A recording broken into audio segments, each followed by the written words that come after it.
Stave 5. The end of it. Yes, and the bedpost was his own. The bed was his own. The room was his own. Best and happiest of all, the time before him was his own, to make amends in. I will live in the past, the present, and the future, Scrooge repeated, as he scrambled out of bed. The spirits of all three shall strive within me. Oh, Jacob Marley, heaven and the Christmas time be praised for this. I say it on my knees, old Jacob, on my knees. He was so fluttered and so glowing with his good intentions that his broken voice would scarcely answer to his call. He had been sobbing violently in his conflict with the spirit, and his face was wet with tears. "They are not torn down," cried Scrooge, folding one of his bed curtains in his arms. "They are not torn down, rings and all. They are here. I am here. The shadows of the things that would have been may be dispelled. They will be. I know they will."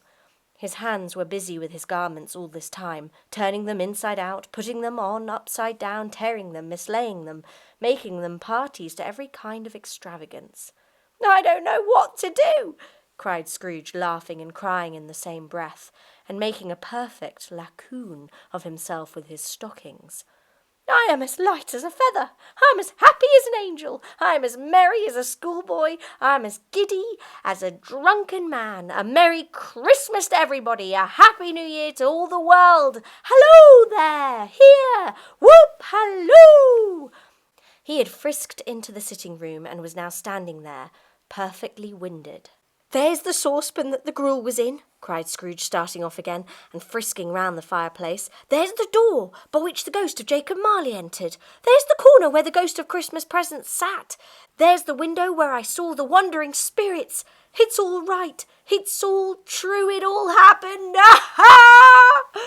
Really, for a man who had been out of practice for so many years, it was a splendid laugh, a most illustrious laugh, the father of a long, long line of brilliant laughs. "I don't know what day of the month it is," said Scrooge. "I don't know how long I've been among the spirits. I don't know anything. I'm quite a baby. Never mind.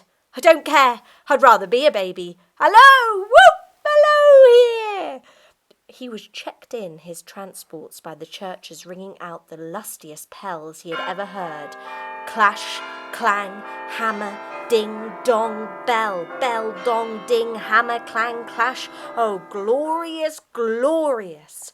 Running to the window, he opened it and put out his head. No fog, no mist, clear, bright, jovial, stirring, cold, cold, piping for the blood to dance to, golden sunlight, heavenly sky, sweet, fresh air, merry bells. Oh, glorious, glorious! "What's today?" cried Scrooge, calling downward to a boy in Sunday clothes, who perhaps had loitered in to look about him. "Eh?" returned the boy with all his might of wonder. "What's today, my fine fellow?" said Scrooge. "Today?" replied the boy. "Why, Christmas Day!" "It's Christmas Day," said Scrooge to himself. "I haven't missed it. The spirits have done it all in one night. They can do anything they like. Of course they can. Of course they can. Hello, my fine fellow!" "Hello!" returned the boy. "Do you know the poulterers in the next street but one at the corner?" Scrooge inquired. "I should hope I did," replied the lad.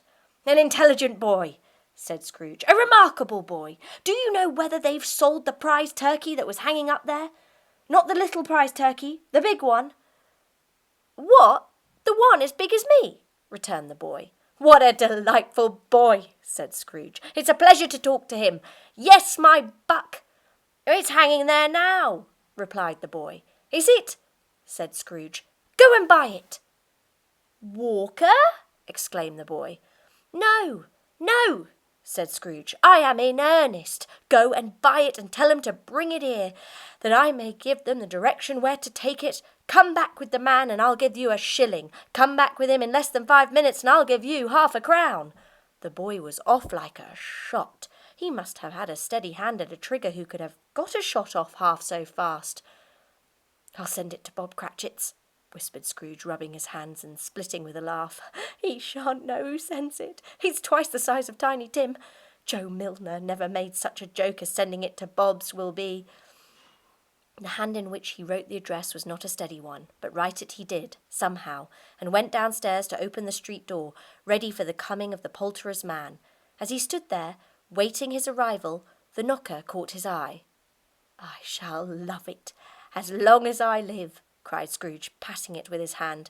"I scarcely ever looked at it before. What an honest expression it has in its face. It's a wonderful knocker. Here's the turkey. Hallo, whoop! How are you? Merry Christmas!" It was a turkey. He never could have stood upon his legs, that bird. He would have snapped 'em short off in a minute, like sticks of a sealing wax. "Why, it's impossible to carry that to Camden Town," said Scrooge. "You must have a cab." The chuckle with which he said this, and the chuckle with which he paid for the turkey, and the chuckle with which he paid for the cab, and the chuckle with which he recompensed the boy, were only to be exceeded by the chuckle with which he sat down breathless in his chair again, and chuckled till he cried. Shaving was not an easy task, for his hand continued to shake very much, and shaving requires attention, even when you don't dance while you are at it. But if he had cut the end of his nose off, he would have put a piece of sticking plaster over it and been quite satisfied. He dressed himself, all in his best, and at last got out into the streets. The people were by this time pouring forth, as he had seen them with the ghost of Christmas present, and walking with his hands behind him, Scrooge regarded every one with a delighted smile. He looked so irresistibly pleasant, in a word, that 3 or 4 good-humoured fellows said, "Good morning, sir. A Merry Christmas to you." And Scrooge said often afterwards that of all the blithe sounds he had ever heard, those were the blithest in his ears. He had not gone far, when coming on towards him he beheld the portly gentleman who had walked into his counting-house the day before and said, "Scrooge and Marley's, I believe." It sent a pang across his heart to think how this old gentleman would look upon him when they met. But he knew what path lay straight before him, and he took it. "My dear sir," said Scrooge, quickening his pace, and taking the old gentleman by both hands, "how do you do? I hope you succeeded yesterday. It was very kind of you. A Merry Christmas to you, sir." "Mr. Scrooge?" "Yes," said Scrooge, "that is my name, and I fear it may not be pleasant to you. Allow me to ask your pardon, and will you have the goodness—" Here Scrooge whispered in his ear. "Lord bless me!" cried the gentleman, as if his breath were gone. "My dear Mr. Scrooge, are you serious?" "If you please," said Scrooge. "Not a farthing less. A great many back payments are included in it, I assure you. Will you do me that favour?" "My dear sir," said the other, shaking hands with him, "I don't know what to say to such "Don't say anything, please," retorted Scrooge. "Come and see me. Will you come and see me?" "I will," cried the old gentleman, and it was clear he meant to do it. "Thank'ee," said Scrooge. "I am much obliged to you. I thank you 50 times. Bless you."